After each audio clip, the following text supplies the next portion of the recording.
আরে বেটা কথা বলছ একদম সাইলেন্ট লেটস গো। আচ্ছা তোমরা কি কারণে এসে বসে থাকতে না? কি কারণে সাদর ছিল? কি কারণে উঠছিল?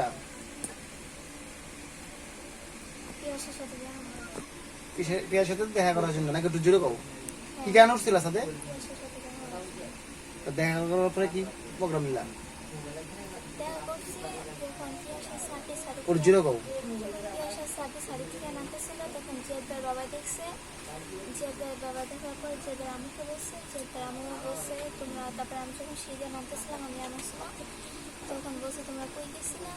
তিনতলায় গেছিলাম, সিঁড়ি আসতেছিলাম, তোমরা কি পিয়াস সাবজেক্টে দেখো? আমি বলছি হ্যাঁ দেখছি। তারপরে বলছে তোমরা সাথে গেছো কিসের জন্য? মামখানের বাসায় যে সিসি ক্যামেরা দেখবো, তারপরে কি হয়েছে না হয়েছে তোমার বাবাকে আমি জানাবো। এরপরে বলো, পিয়াসি তোমার কইছে যে তোমার আমরা নিয়ে যাবো, চলো বাইকে যাই আমরা? হ্যাঁ তুমি পিয়াসিরে বলছো চলো আমরা বাইকে যাই? হ্যাঁ বলো। আমরা দুজনের সাথে পরামর্শ করে আসছি। পরামর্শ করছো নাকি? পরামর্শ কি বুঝলা? মানে হ্যাঁ তোমার কি নিজ ইচ্ছা জোর করে বলছে চলো বাইকে যাই, না তুমি নিজ ইচ্ছা বলছো? বলো।